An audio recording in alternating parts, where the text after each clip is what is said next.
So far, we have learned how to graph sine, cosine, secant, and cosecant. So now we need to turn our attention to tangent and cotangent. So that's what we're going to investigate in the rest of 6.5. We talked about a while back that tangent is an odd function because if you take tangent of negative x, you get the same thing as tangent x. So that means the tangent function has origin symmetry. Now, we talked the other day about how we can rewrite tangent. Let me just put it right here.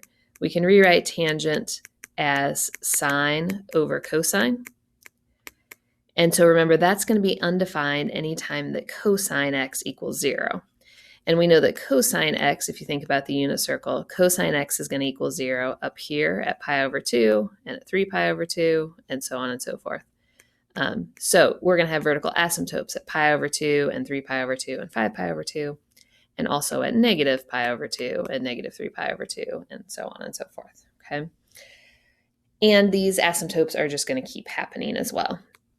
So let me show you what the graph is going to look like. The asymptotes are at pi over 2 and negative pi over 2. So we have an asymptote there, and an asymptote there. And then here's pi, and then 3 pi over 2. We're going to have another asymptote. And here's negative pi and negative 3 pi over 2. There'll be another asymptote there. All right, so what's going to happen here is if we plug in 0, the tangent at 0, so if you're thinking about your unit circle, tangent of 0 is 0. And then I just want to plug something in like pi over 4. Tangent of pi over 4 is 1. And the tangent of negative pi over 4 is negative 1. And the tangent graph looks like this, okay? Kind of, I don't know, kind of like a cubic function, sort of. And then it's going to repeat itself right here, okay? And it's going to repeat itself right here.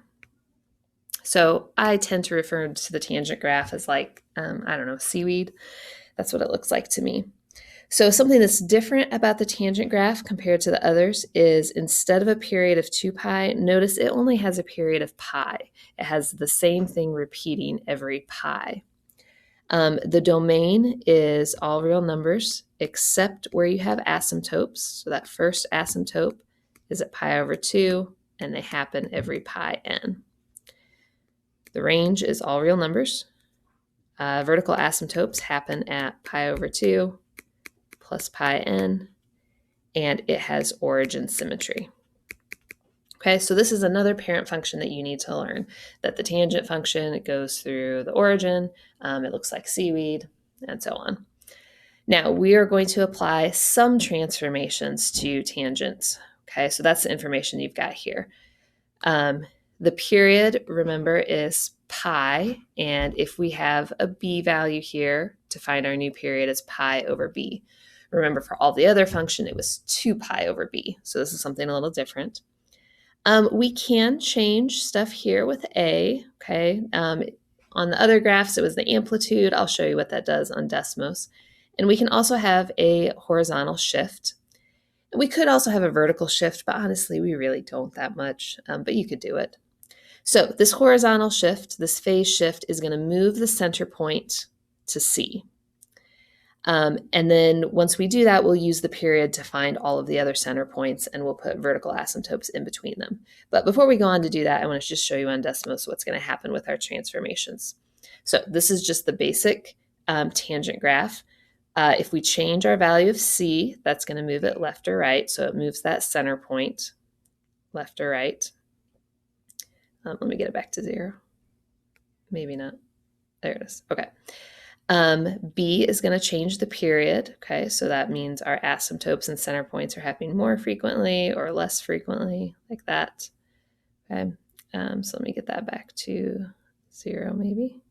Oh no, we want that back to 1. Hang on. Close enough. And then the last thing is the A. So that normally changes the amplitude of it. We don't really talk about amplitude of tangent, but if A is a bigger number, our seaweed gets kind of pulled. It's like a vertical stretch, so it's a lot steeper. And then if it goes more towards a fraction, it's getting compressed. And then, of course, if it's negative, it's going to go the opposite direction and it can get pulled. Okay, so that's what happens with again, it's not really the amplitude, but those are transformations. Again, we could do a vertical transformation, but honestly, the trig graph doesn't, the graph of tangent doesn't have nearly as many practical applications as sine and cosine, so we really don't graph it nearly as often. So let me show you how we're going to go about graphing this once we have some actual transformations here. So we have this. It has not shifted left or right, so our center point is going to stay at 0, 0. Okay, no horizontal shifts. And then the period, remember, is pi divided by b, and in this case, it's a half. So our period is 2 pi. So that means our next center point is going to happen at 2 pi. And our next center point will happen at negative 2 pi. Now, in between all of those center points, we're going to have asymptotes directly in between them. So we have an asymptote at pi and at negative pi. And of course, there's another asymptote up here at 3 pi and another one at negative 3 pi. And then you're just going to draw in your seaweed like this. So there's the graph. The domain is all real numbers except where our asymptotes happen. So the first asymptote is at pi, and they happen every 2 pi. And our range is all real numbers. Notice on the secant and cosecant, our asymptotes happened every half pi, but on this, the period and how often the asymptotes happen are the same. So that's something that's also a little bit different. All right, let's check out one more of these. We have the graph of negative 3 tangent 2x. There's no horizontal shift to that, so our center point is remaining at 0, 0. And then the period is going to be pi divided by 2, so pi over 2. So that means our next center point is going to happen at pi over 2, and we'll have another one at pi, and the same thing this way. Now, in between all of those center points, we'll have asymptotes. So at pi over 4, and negative pi over 4, and 3 pi over 4, and so on. And now we need to graph it. Now we do have this negative 3, which means it's going to be flipped the other way. So instead of going up to the right, it's going down to the left, and it's a steeper seaweed than normal. I am not going to get super particular about that. Yes, there are ways that you can plot the points, but again, it really doesn't matter that much for our purposes.